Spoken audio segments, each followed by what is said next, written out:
should say, Ernest, thank you so much for writing this book. A lot of the topics we cover, I'm reading different versions or different perspectives on Russia, Iran, or China. This is a book, I will admit myself, I knew very little about, but it's hugely important for where we're going as a country and where we're going really as a world. Oil and gas is still be a continuing component of the energy mix for decades to come, probably. But this is a book, I think, for average Americans or average people around the world to kind of really learn about what's happening and what we need to do or what needs to be done in order to get where we hope to go.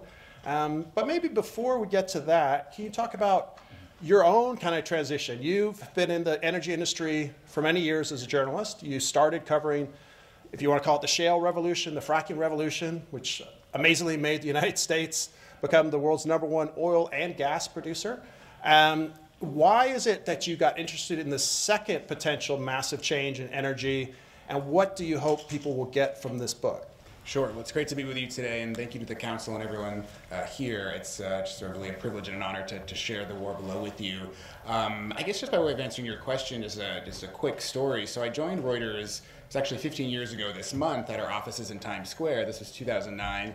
Barack Obama had just entered the White House. We were not the world's largest oil producer, but this thing called hydraulic fracturing and horizontal drilling was beginning to revolutionize or begin the early stages of how the United States thought about energy production. And so I became very curious about what this meant for the US, for the world's oil capacity and production capacity. And so I started writing a lot about oil and the deposits in Pennsylvania and Ohio, over the ensuing years. And then in 2013, 2014, Reuters came to me with an offer. They made me accept. They said, we're going to have you move to North Dakota. I probably lost a bet or, pissed somebody off. But I lived in North Dakota for about 2 years, writing about how this major technological shift was revolutionizing the economy there. And an anecdote I like to share is that my rent in North Dakota was more than double what I was paying in New York City. Wow. And I think that just goes to show the sheer supply-demand imbalance there. So it was a great opportunity. And after about 2 years of doing that, I decided to come south and get a little warmer. And so I came here to Houston, where I was writing about Exxon and Chevron and OPEC for a while. And I became curious, though, because at the time we started to hear a lot more than we had in the past about climate change, about the energy transition. Tesla certainly was becoming increasingly popular. But I had spent about 10 or 15 years writing at that point about energy writ large. But I became very curious about, okay, where would the building blocks come from if going green was the way to help our planet and help our world? And so I jumped into a full-time coverage of the companies that make lithium and copper and cobalt here in the United States. But the more that I reported on specific projects, I encountered a lot of opposition, which of course is not uncommon for extractive projects. Certainly I covered a lot in the oil and gas space where people were opposed to pipelines or oil or gas, Dakota Access Pipeline being one of the biggest examples. But whereas I think people tend to fall into one or two camps when they think about oil, either they think it's great for our economy and really important, or they think oil companies are just pernicious. And I realize I'm oversimplifying, but in general, people tended to fall in one or two camps. I noticed this a lot when I wrote about oil and gas. When it comes to critical minerals, when it comes to projects that supply copper and lithium and nickel and cobalt, in general, people tend to be very supportive of the concept of this. That is to say, sure, electric car is cool. You want one, that's great. Or cool, I think there's lithium in my cell phone. That's neat. But when it comes to specific projects, when it comes to, we're going to put a big hole in the ground right here, and you might have used this spot to go camping as a kid, or your ancestors might be buried there. People tend to be very opposed to those projects for various reasons. And the more I reported them in my day job, I became very curious. Okay, if climate change is a serious issue, if going green is the way to combat climate change, where are we going to get the building blocks for the energy transition? And the war below is an outcropping of that question. It's designed to explore what are the choices that we're willing to make if we want to go green. Where, how, and why are we willing to let these holes in the ground, some metaphorical, some literal, be dug? And I wanted the book to be an approachable story for everyone, because it's a complex topic, but it affects all of us. And so you really get to see the human side of this. You get to meet the people that are living on the front lines here, the people that are most directly affected by this. You get to meet policymakers, you get to meet businessmen and women that have huge skin in the game here, and you get to see what makes them tick. And it was my honor to tell their stories for the book, and so that really was the impetus for The War Below. And before we get to maybe where these minerals are being mined and where they potentially could be mined, and also similarly as important, where they'd be processed, can you help us? We can't go through all of them, but maybe the core ones that people hear about the energy transition, they hear about what's needed for magnets, for turbines, for huge windmills, or these huge batteries that go in a Tesla. Maybe you could just tell us maybe the most important ones, why they're essential and what they do. Why is lithium necessary? Why is cobalt necessary? Why is even, say, nickel and copper, kind of considered older metals, still so important? Sure. So for the book, I focused on basically 5 classifications of critical minerals. And the reason not all 5 are in the title is because The War Below, lithium, copper, nickel, cobalt, rare earths, it just doesn't really roll off the tongue as easily. Lithium and copper are by far, I would say, sort of the anchors of this energy transition. Lithium is the lightest metal. It can hold a charge really, really well. And so you can imagine if you have something that moves a lot, and that is like an electric vehicle, having a metal that's extremely light and a battery, and that can also retain a charge, is extremely important. So that's why we have the lithium-ion battery, and that's why lithium is the first word in there, because it's so important.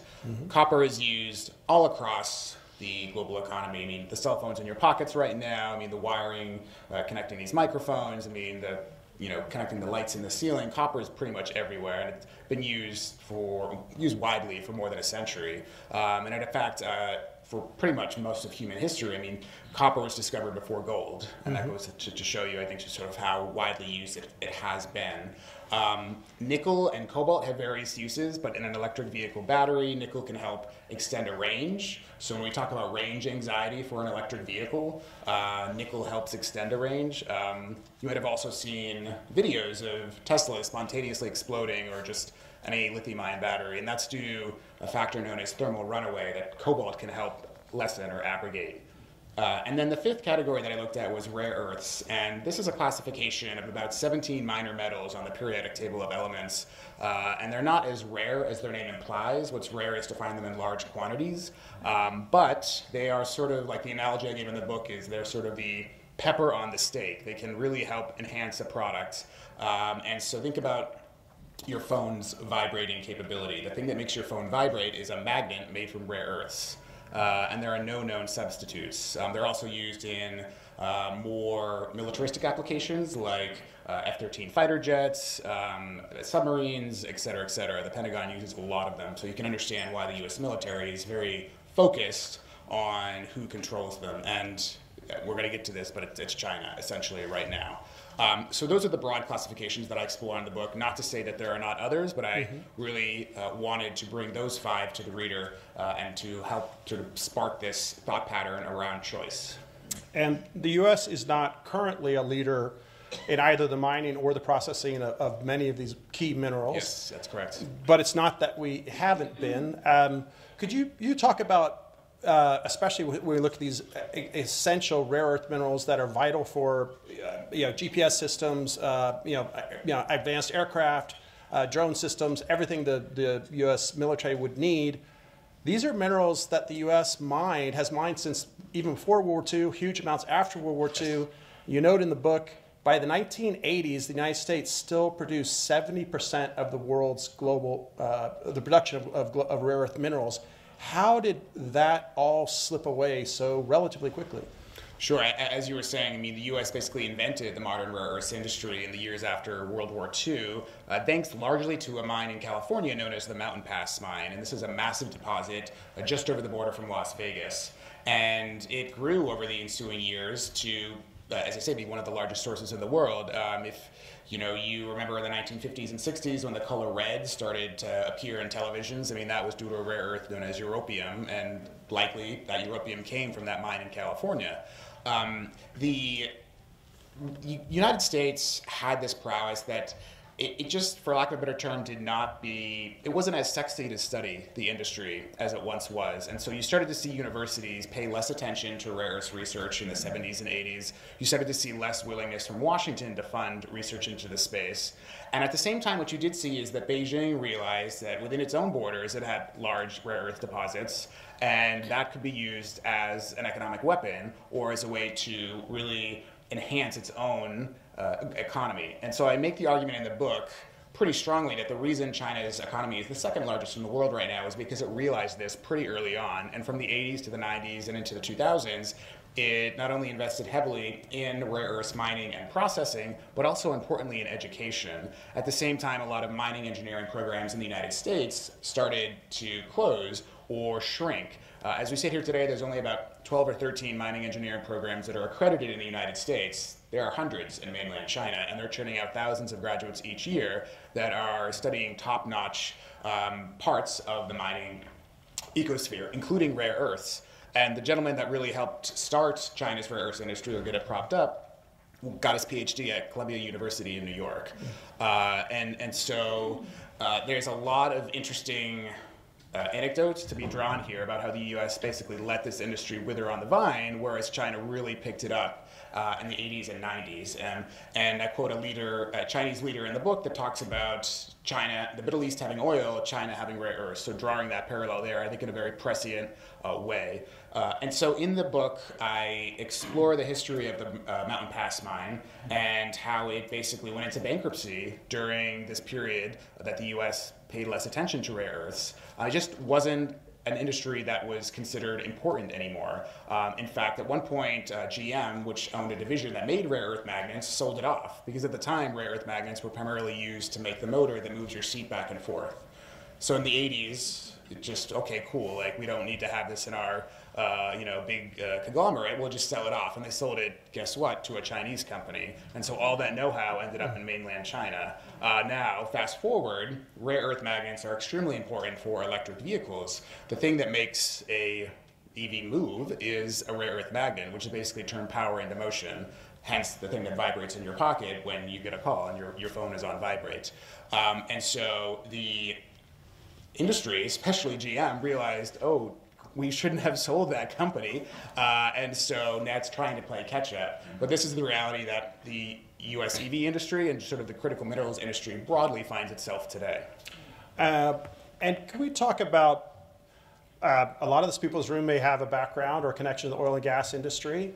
For many decades, oil and gas, especially access to oil, was considered essential not just for your economy, but in terms of a national security issue, in terms of open access to the Persian Gulf and other areas that have large amounts of oil. How has that changed to, say, U.S. national security issues now and, say, the Defense Department now in terms of are they, or have they been saying for a long time that what is crucial for the United States going forward is access to a lot of these key minerals that are essential for not just the overall U.S. economy, but most specifically for the Defense Department. How much is that resonating? I think it depends on who you talk to. I think certainly there were plenty of, much focus in the 20th century put on oil. We've seen plenty of conflicts, certainly over crude oil and U.S. ships patrolling the Persian Gulf, as you were saying, Ronan. My main argument, or one of my main arguments in the book, is that whoever controls the lithium and copper and cobalt and nickel supplies and production will control the 21st century economy, like the way that oil defined the 20th century economy. Mm-hmm. And when you look at what sort of defined the 20th century economy, we got three things out of it that perhaps were not the best. We got climate change out of the oil development. We got a cartel. OPEC that controls a lot of it, and we got a lot of armed conflict out of desire for more oil. Mm-hmm. And many analysts have warned that if we're not careful, we could see wars in the 21st century over copper, which is sort of mind-boggling when you think about it, that we could see wars over copper. But the global copper production is slowly shrinking. Copper mines are becoming increasingly unpopular across the world, as we've seen in places like Panama recently. And so it brings up the question, where are we going to get one of these important building blocks? Now, the Pentagon and others in the U.S. administration realize this, and so they're throwing out seed funding left and right to projects in the United States and elsewhere in the world. You've seen the State Department really focus on trying to increase partnerships with Zambia, the DRC, and others on the African continent to encourage their best practices when it comes to mining. But at the end of the day, the attempts here are coming up against the sheer powerhouse of Beijing's investment in a lot of facilities across the world. And so that's just a huge impediment. Now, the Inflation Reduction Act does offer a lot of carrots for development, especially for countries with U.S. free trade deals. But just as a point, no country on the African continent has a U.S. free trade deal except for Morocco. And Morocco does not have a lot of critical mineral supply in its borders. Zambia does not have a U.S. free trade deal. The DRC does not. No other resource-rich country on the African continent does. And so that does not allow that IRA to be used as a carrot there. So that further impedes the attempts by those in the Energy Department, the State Department, and the Defense Department to try to increase production, not only domestically, but with our allies. And so there is this sort of push and pull tension that does permeate part of the narrative in the war below. You note throughout the book the incredible, diverse and deep and varied presence, not just the mining sector, but the processing sector of China all across the globe. Yes. The world's second largest mining company in the world, Rio Tinto, China is the second largest shareholder. You mentioned in DRC, in the Democratic Republic of Cobalt, by far the world's largest cobalt producer. I think 73% of the world's cobalt is produced there. You say 15 of the 19 cobalt mines are either owned or financed by China. Yes. To bring it back home to the United States, you touched upon the Mountain Pass mine, the once essential rare earths mine for the United States. Can you briefly go through that incredible saga of how it is now that for a relatively small amount of money, a $50,000 plus bid over an American bid, a Chinese company has become the source of control of that mine? Yes, so the Mountain Pass mine that we were referencing a little bit earlier is still there. I mean, obviously the rock is still on the ground. When it went bankrupt, there was a big concern that the state of California or the local county, San Bernardino County, could have to rush in and take it over because the rare earth production process does have some waste associated with it. In some cases, it can be radioactive waste. But interestingly, what happened in bankruptcy court, and I was able to get my hands on a lot of documents in the court, ended up being two parties that were battling over control of this asset that's right off of a highway, the highway that goes between Los Angeles and Las Vegas. And I think they realized that the previous owner went bankrupt because it put more than $1 billion into the space. And so that equipment is just sitting there fallow. And if you could get it up and running, then you could reap enormous benefits. And so what you see in that chapter is this big back and forth between an environmentalist who rehabilitated coal mines, who thought he could help here, and a hedge fund based in Chicago.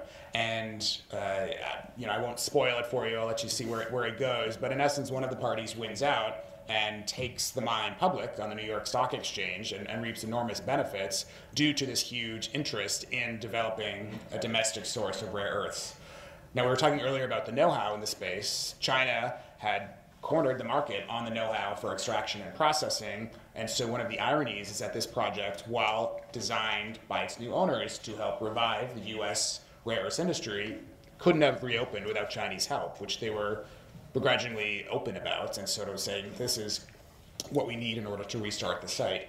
And that caused some, raised eyebrows in some corners, not the least of which was the U.S. government. But the project today is slowly moving forward on plans to not only mine, but also process rare earths in the United States. And importantly, also try to make these magnets that would go into General Motors. And so that's an ongoing iterative process right now that they're trying to get trying to meet with success. And if they get there, that would be a huge benefit for the U.S. Production of these critical minerals and help sort of maybe offset some of that ground that was lost to China in the previous years. But we needed Chinese money and Chinese know-how to do it. Yes. Which is kind of amazing. Yes. Just can you give maybe one or two of you go through a lot of great examples in the book. I think one of the biggest difference I think of is in oil and gas, you have a relatively small footprint. Once the exploration and production is done, you have a relatively small footprint. And it's oftentimes in the United States, it's on private land. So there's some rancher or somebody else who's delighted to have royalties coming in every month. Sure. Most of these mining projects you're talking about are on federal land or perhaps on tribal land owned by Native American tribes. Can you talk about some of the differences and difficulties between attempting a mine, whether to reopen it or start a new mine on federal land or tribal land, as opposed to, say, traditional oil and gas drilling? Sure. I mean, there's no way around the fact that the mines are big, right? They're loud, they're intrusive. Some of them can be a mile across. I mean, some hundreds of feet, in some cases a mile deep. It's an open pit, and there's no way around the fact that it's just loud and intrusive. You use dynamite to blast and to basically dig that hole. That doesn't always necessarily endear you to the neighbors, whereas the oil and gas industry essentially sticks a straw in the ground. Now that's an oversimplification, but in essence that's kind of what it does, and it's able to go pretty much under our feet in multi directions and at multiple different layers. So right away you're dealing with sort of a huge visual impediment and a physical impediment that the oil and gas industry does not necessarily always have to come up against. That being said, I mean, mines are important. There's no way around the fact that we couldn't have our modern economy without mines. And so therein sort of lies the tension. And when I started the book, I wanted each chapter to focus on a specific project. And I chose projects mostly in the United States because I wanted American audiences especially to have to grapple with this tough idea of choice. But each chapter is not necessarily about that specific project writ large. It's about a theme. And so two of the main themes that I explore were biodiversity as well as Indigenous rights. And so the main narrative spine of the book looks at the Rhyolite Ridge Lithium project, which is about 200 miles north of Las Vegas. And this is a massive deposit of lithium that would supply enough of the metal to build more than 100,000 electric vehicles each year. Mm-hmm. But the problem for the company that wants to develop this is that this rare flower found nowhere else on the planet lives right there. And it's a mystery to science. Like, why this flower is not found anywhere else on the planet? Why did it love this deposit of lithium? Why is it stubborn when you try to transplant it? And so right away from the beginning of the book, it set up this tension. Okay, what matters more, the lithium deposit or this flower? And if we just left the whole thing alone, would not the flower go extinct due to climate change? Or if we dug up and let the flower die and got the lithium, does that mean that we don't care about plants? And what's next? Like, do we let forests go extinct? Do we let certain animals go extinct? Like, where does it stop? And so this is the tension that permeates the whole book. And for me, it was such an interesting question that I wanted to put to the reader that I made it 3 chapters in the book.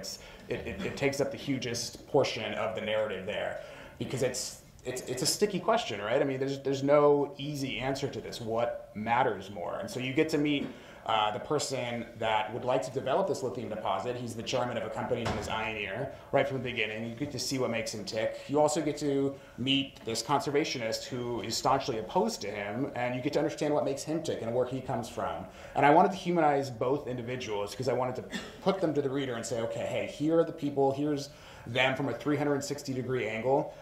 What would you think? Sort of putting that to the reader in the narrative. And then one other key question I put to the reader, among many other questions, is, do Indigenous rights matter? And so chapter 2 of the book is all about the Resolution Copper Project in Arizona, about an hour east of Phoenix. And this is a deposit that would supply a quarter of the U.S. copper needs, so just a large amount of copper. It's about a mile underground, so it would be an underground mine. But the deposit also sits underneath a Native American holy site that the San Carlos Apache people have worshipped at for generations. This was land that was taken away from them forcibly by the U.S. government in the 19th century when the Grant administration shunted the Apache people onto the San Carlos Apache reservation. And right away, in this chapter, you see this tension there. What matters more, Indigenous rights or the development of this deposit? And the interesting thing from a geological perspective is that to develop this deposit would cause a large crater that has a horrible industry nickname. I'll let you explore that when you all read the book. But the crater would essentially gobble up this site that is important to the San Carlos Apache.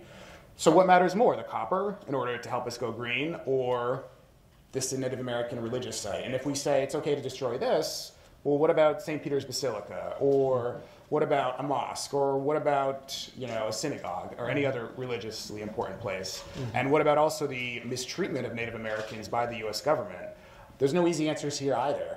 But you do get to meet in that chapter, which is one of the longest chapters in the book, you get to meet the gentleman leading the Native American group fighting this project. You also get to meet the CEO of the company that would like to develop this project, and you get to see what makes both individuals tick, and again, to see them from a full 360 perspective so that you understand where they come from.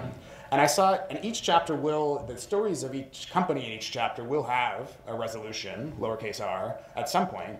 But even beyond that, or what happens with court cases that are sort of going through the machinations right now, I see each of those as indicative of a theme to sort of put this to the reader.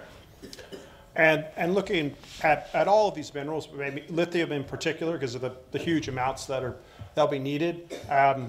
You discuss existing mines, new mines, brownfield, greenfield, all of that. One thing I hadn't thought about is we already have enormous amounts of lithium batteries and lithium in other places. We're going to keep producing more. You note that recycling could reclaim about 90+% of some techniques of the lithium and other metals. It could potentially be the primary source of lithium needed for the U.S. manufacturing economy. But what are the difficulties and the challenges of it in terms of the process, in terms of how far apart facilities are? Can you talk about that conundrum? Sure. Yeah. As I started writing this book, that was one of the big questions I got from folks right away is, can we just recycle our way to an energy transition? And the short answer is no. When you look at the IEA and EIA and other three-letter acronym organizations and their projections, we're going to need just gargantuan amounts of all of these critical minerals over the next 20 or 30 years. Now, there might be blips. As we sit here today, there's an oversupply of lithium that's generally seen as due to several market factors, not the least of which is China flooding the market with cheap supply. But be that as it may, in the long term, out to 2050, the projections from many of the experts are we're going to need a lot more of these critical minerals. And so the question becomes, okay, well, can we recycle our way there? Well, no, there's going to have to be a virgin source. But unlike oil and gas, which is burnt off during combustion, you can reuse lithium. You can reuse copper over and over and over again. Lithium doesn't lose its ability to hold a charge just because it's been sitting in a battery for 20 years. And so I wanted to tell the story of two recycling companies in the book, and so you get to learn about Li-Cycle and Redwood. They each have different strategies on how they're trying to peel back this onion known as recycling and different approaches to it. You get to meet the people that started the companies. You get to understand their approaches to different facets of this. And one of the problems that you alluded to, Ronan, is transportation.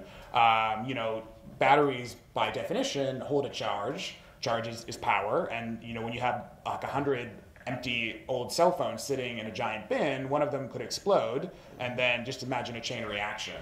And so there's a logistical component to this that needs to be thought through. And there's not that many battery recycling facilities across the United States right now. They're slowly being built out, but transportation is one of the biggest things and one of the biggest cost centers for these recycling companies as well. Also, there's just not a lot of know-how right now, but guess which country does have a lot of know-how in recycling? I'll give you one guess. Yes. And so this is part of the problem here as well. The goal eventually, and mining companies, it's a dirty little secret that most of them will not admit, but they acknowledge that at some point, they'll be the last mine dug. Now, when that will be, we're not really sure, but it's a concept known as the circular economy. That is, we can get to a point where we can take old electronics, recycle them for their component parts, their lithium, their copper, their nickel, their cobalt, etc., and build new ones. Now, when we're going to get there, some people say 2050. I think anyone that puts a firm time on it isn't speaking with full confidence. There are some companies that are better than others. Apple is leading the way here, I would argue, and I visit the Apple Daisy robot in the book, so you can understand how Apple is approaching this. But Apple has a lot more money than, say, a startup manufacturer, so the way that it approaches this is a little different. But yes, recycling is extremely important, but it cannot be seen as a silver bullet to solve the broader issue about where we want to get the building blocks through the energy transition, because we still have to grapple with these tough choices around mining. And the U.S. and hopefully politicians, both from the left and the right, Republicans, Democrats, are gradually waking up to the importance of this and the importance for our economy and even our national security. But you mentioned China has the ability, for instance, with lithium or other metals, to flood the market, to obviously damage U.S. or other producers or miners, potential mines around the country or around the world, to make them non-profitable.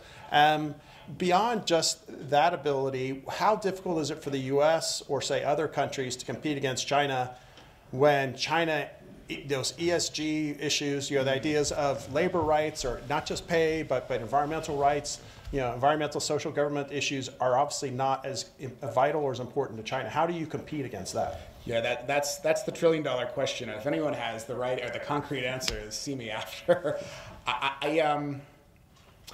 You alluded to flooding the market, and this has been one of the main things that Western mining companies have been really agitated about, especially in the past 12 months. Take cobalt, for example. One of the main accusations against cobalt production facilities in the Democratic Republic of the Congo is that oftentimes you can have children as young as 6 or 7 be part of the supply chain. And there's really no way of knowing if the cobalt in the phone in your pocket was taken out of the ground by a 7-year-old. It's nearly impossible. That's because the network typically involves anyone, digging rock out of the ground, and you see someone on a motorbike and you say, okay, hey, here's 10 pounds, and they'll, give you perhaps a really low denomination for that, and then that goes into a processing facility, and then it goes, into the global supply chain, and it's really hard to track the provenance. Now, these kids as young as 6 or 7 can be injured, because kids as young as 6 or 7 should not be part of the mining supply chain. Now, you look at the United States, and if you want to open a mine here, you need to have really high safety standards. You need to make sure your workers are paid a living wage. You need to respect water and air rights. It's really hard to get an air permit, for instance, and so there's all these hoops, rightfully, that many mining companies have to jump through that their Chinese-linked rivals do not necessarily have to jump through, or are not required by regulations in their host countries, whether that's China or elsewhere. And so the pushback has been, okay, how can we stand up a United States supply chain for these critical minerals, putting aside permitting or putting aside geopolitics, let's just focus on economics. If the economics are not there, then how are we going to be able to do this? And there has been some efforts to create what's known as a two-tiered or a premium pricing for some critical minerals. That is, there's a standard nickel price and there'll be a premium nickel price. But in both instances, it's still nickel. So would you pay more if you're an automaker for green nickel? It all depends. If your end customer is sort of recoiling at the idea of buying a car that may or may not be built with cobalt that a 7-year-old took out of the ground, then maybe you would be willing to pay a premium. As a minor aside, the U.S. doesn't produce any cobalt right now, because the only cobalt mine in the U.S. is mothballed because China flooded the market with DRC overproduction. Mm-hmm. And they continue to operate outside their cost of capital, and they do this on purpose. It's a naked bid for market share. So these are really complex issues that Washington is trying to address right now. A lot of futures exchanges are trying to address it right now. Pricing providers trying to see can we map this out. But it's a complex issue for sure. And for me, it gets back to this idea of choice. Like, what are the choices we're willing to make? Are we willing to think through? Certainly, are we going to have a mine here? But then are we willing to say, well, pay more for this product, knowing it's ethically sourced? In my mind, it sort of is akin to the ethical coffee movement, and I recognize a Tesla is not a cup of Starbucks coffee. The price points are wildly different, mm-hmm. But I think people sort of forget now is about 15 years ago, 20 years ago, that there was a whole movement around fair trade Ethiopian coffee, and Starbucks got in hot water, if you get the pun, because it was unclear whether or not Starbucks was paying a living wage to the coffee farmers in Ethiopia that were supplying many of the coffee beans that it used to grind its coffee. Well, Starbucks ended up reaching an agreement with them, and partly because its customers are saying, we're not going to buy your coffee unless you pay these Ethiopian coffee farmers a living wage. Could that same thing take shape in the electronic sphere? I don't know, but I think it needs to be part of the broader conversation, and I hope the book is part of that conversation. And just to kind of bring it home to Houston, obviously for decades, we've rightly called ourselves the energy capital of the world, but in reality, that was meaning the oil and gas capital of the world. Where the energy capital of renewable energy might be for the world, who knows? That's undecided, probably for many years to come. But can you talk about, you discuss a few of the kind of key companies, individuals here in Houston who are making big efforts with regards to these minerals. Can you talk about one or two of their stories? Sure. I mean, I talked about the narrative spine of the book being the Rhyolite Ridge lithium deposit. The chairman of that company actually is based here in Houston, and a gentleman named James Calloway was very gracious with his time. He used to be in oil and gas, and for him, making lithium, building this lithium project was sort of a way to make penance, to sort of leave the earth cleaner than the one that he found. I mean, his middle name is Derrick, like Oil Derrick, D-E-R-I-C-K. His dad was in oil and gas. Oil and gas really is flowing through his veins. Lithium definitely did not flow through his veins when he was born. But for him, it's an almost, I'm not going to say religious, but maybe quasi-religious push to really help leave the planet cleaner than the one that he found, so that his kids and his grandkids can have a better Earth. And so that is sort of one of his main driving factors. And he already had built a lithium project in a previous life in Argentina, so he had already sort of been there, done that, got the t-shirt. For him, this really was helping the U.S. A, achieve energy independence, and B, reduce its carbon emissions. And so from the beginning, you get to understand what makes him tick. And he partners with an Australian company that would like to develop this deposit. And so you get to discover him there. Another one that I think folks are maybe slowly realizing is getting into lithium is Exxon. Exxon actually invented the lithium-ion battery before putting it down in the 70s and 80s. And then obviously grew to become one of the world's largest oil companies. But we've just seen in the past year or two it jump into Arkansas, where there's a lot of lithium in an underground brine formation known as the Smackover. And Exxon is betting on this nascent type of technology known as direct lithium extraction, which is essentially sort of like a household water softener that would filter lithium out. It hasn't actually worked yet on a commercial scale, but Exxon's throwing a lot of money behind it, and they've got a lot of scientists at their disposal. So we'll see. And just to bring in some great audience questions, my colleagues have question cards. I want to ask questions. A perfect follow-up. Ingrid asks, in light of Exxon rushing into lithium extraction, what's the future of mining as major oil and gas players step into the field? And then on a broader sense, James asks, with regards to the current oversupply of lithium, can the known global supply of lithium be met with long-term energy stability? Great questions, Ingrid and James. I'm very curious about oil and gas companies and lithium. What are oil and gas companies really good at? They're good at subsurface geology. They're good at knowing what's underneath our feet, and they've spent years sort of perfecting seismic studies and a lot of other sort of high-tech, wonky ways to study what's underground. And brine deposits are often underground, and if they can really use that expertise to help take that brine out, certainly, but then also filter it, and filter it out from other minerals that might be in those brine deposits, then I think it's off to the races.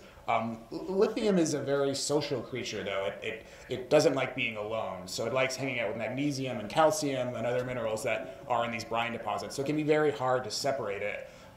It's also a salt, and what does salt do? It corrodes, so it can be very hard to to deal with that. So these are some of the structural challenges that have stopped some direct lithium extraction startups that are out there. There's several in the United States, several in Germany, several in China, that have all been faced several obstacles. But I think if the oil industry could really see its way to success there, then I think it would sharply increase the world's production of lithium, especially not just from brine deposits, but I'm sure you all know, this audience certainly knows the oil and gas industry well. Every time you take out oil, you get actually a lot of water with it. It's known as produced water. In some cases, you can actually get more volumes of water than you can oil. That produced water oftentimes has a good chunk of lithium in it. Maybe not a lot to make it completely economical on its own, but if you can find a way to filter that lithium out of there, then that would be an added revenue stream, and that would make the production facilities even more profitable. So we'll see. The jury's out, but it could be to get there. And I think the second one from James was... and just in terms of the overall global lithium market, how difficult is it with these ups and downs to kind of have confidence in a constant supply, but also without erratic prices, or is that? Yeah, that's That's what the lithium industry is going through right now. It was such a niche industry for such a long time that it never really had to worry about these highs and lows that oil has had to for decades. You know, historically, lithium was used in pharmacologics, greases, glasses, not really major industries. But now that we've started to see demand spike, you know, I mean, demand this year is about 1.2 million tons. It was about 200,000 tons 5 years ago. It'll be about 2.4 million tons in 2030. You know, I mean, that's gargantuan increase in growth for an industry that is just, you know, Pfizer was fighting oversupply, you know, like just for lithium drugs a few years ago, you know, just a really small niche uses. And so they've never really had to go through these highs and lows before. And so you're seeing some of the producers really have to recalibrate their operations and really focus on the economics and the financing and getting their balance sheets right and keeping their investors happy and doing all these things that oil and gas companies have had to do for years and sometimes successfully and unsuccessfully. So I would say watch this space. And you touched upon a good amount of this in the question before, but just as a follow-up, if you have anything else you think to maybe add. Katie asks, oil and gas skills and know-how may be able to help rehabilitate U.S. minerals, you know, and techniques, as with direct lithium extraction and graphite, you know, from needle coke. What would you like to see oil and gas people do to make a shale-like boom possible for U.S. mining? Well, I mean, I think companies that are investing in, oil companies that are investing in direct lithium extraction are doing it now. And it's not just Exxon. We know that Occidental Petroleum is jumping into this space. They've been open about that. It's not a surprise. Other companies have talked about looking at it. I believe Devon has. We know Chevron's poking around the space. All of this is public. I'm not sort of saying anything that's secret. Because it makes logical sense for the reasons that we were just laying out before. It's a muscle that they have been exercising already, and they know how to do that, so why wouldn't they? I think the potential is certainly there for lithium. There are other critical minerals like zinc that could be produced from brine. Nickel to a far lesser extent, and cobalt. I mean, you're still going to need mines for those. It's all about sort of what could be commingled in a deposit.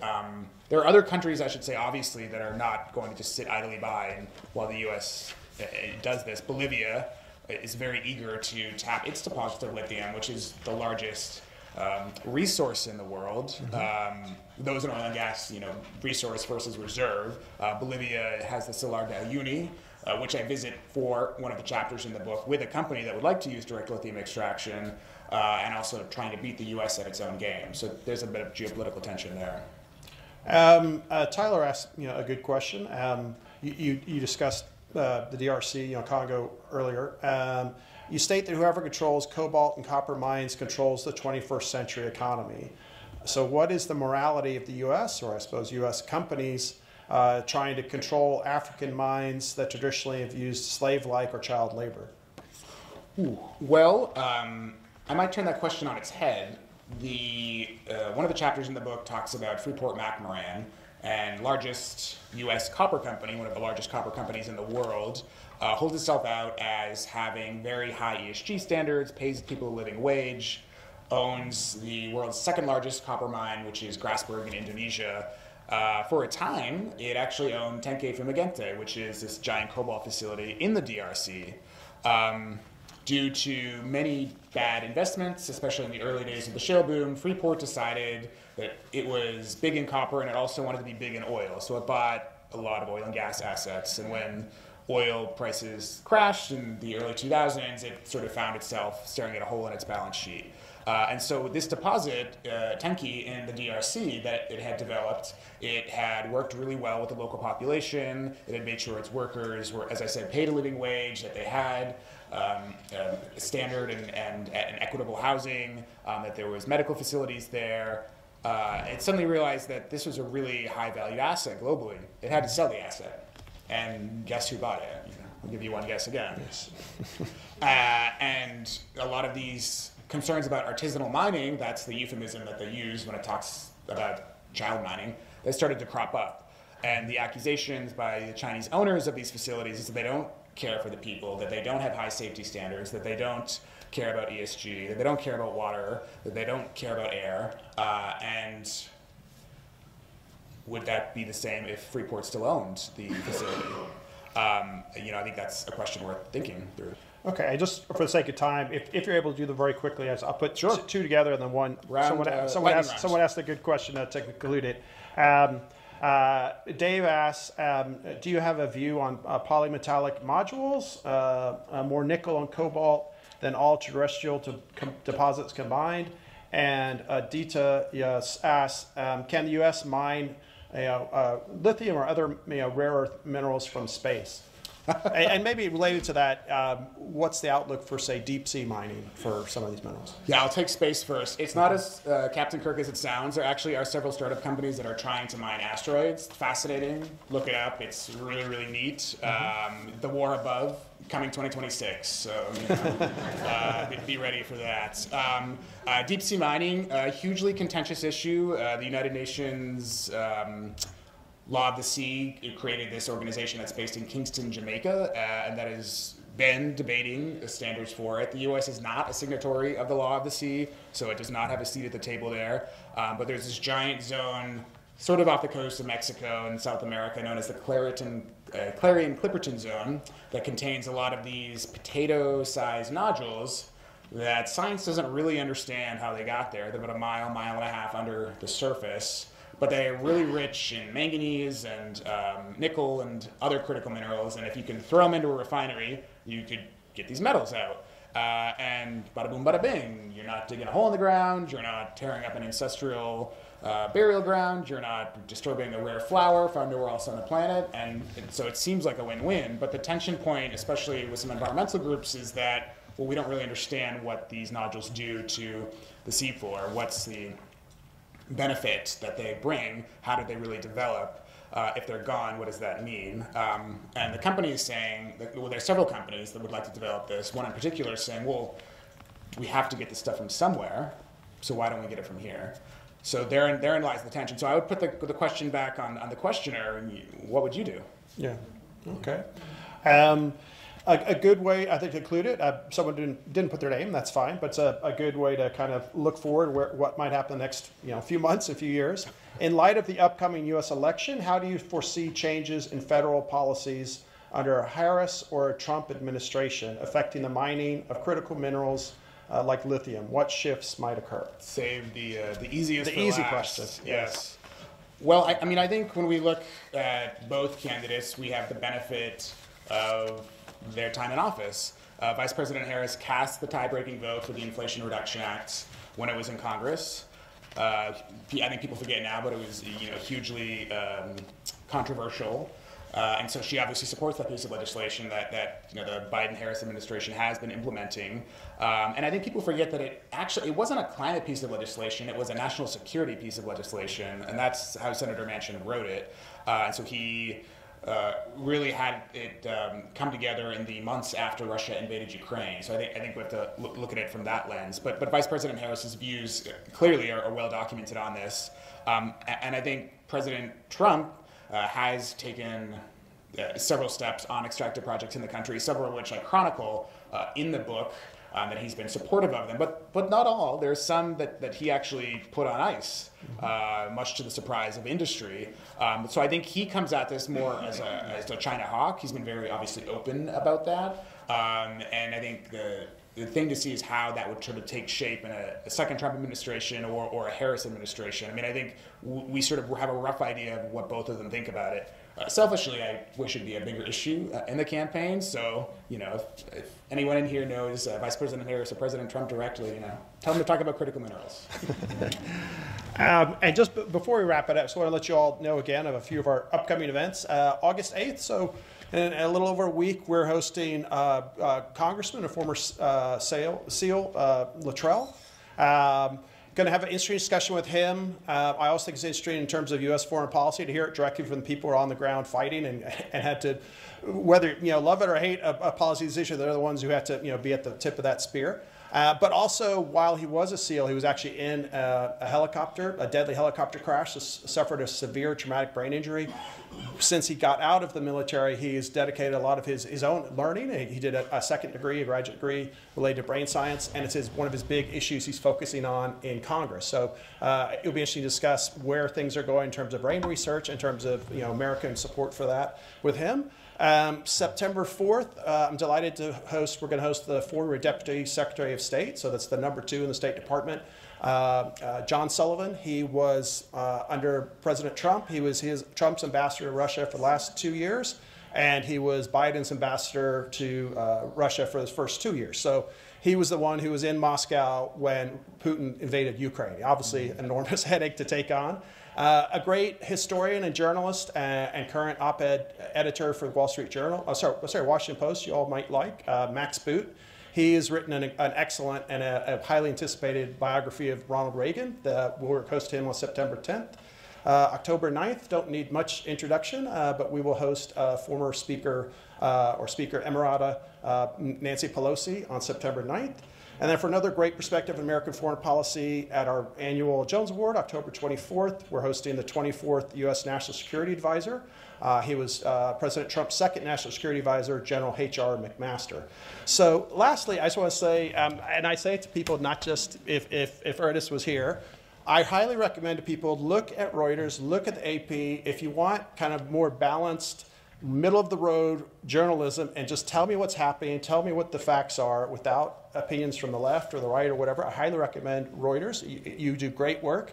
And I would say his book is similarly very well balanced, very well researched at all different levels, not taking a position left or right or one way or the other, let you make your own decision. I am volunteering Ernest to hang out and sign books afterwards. Of course. But will you all please join me in thanking Ernest Scheyder for this great event. Thank you. Thank you very much.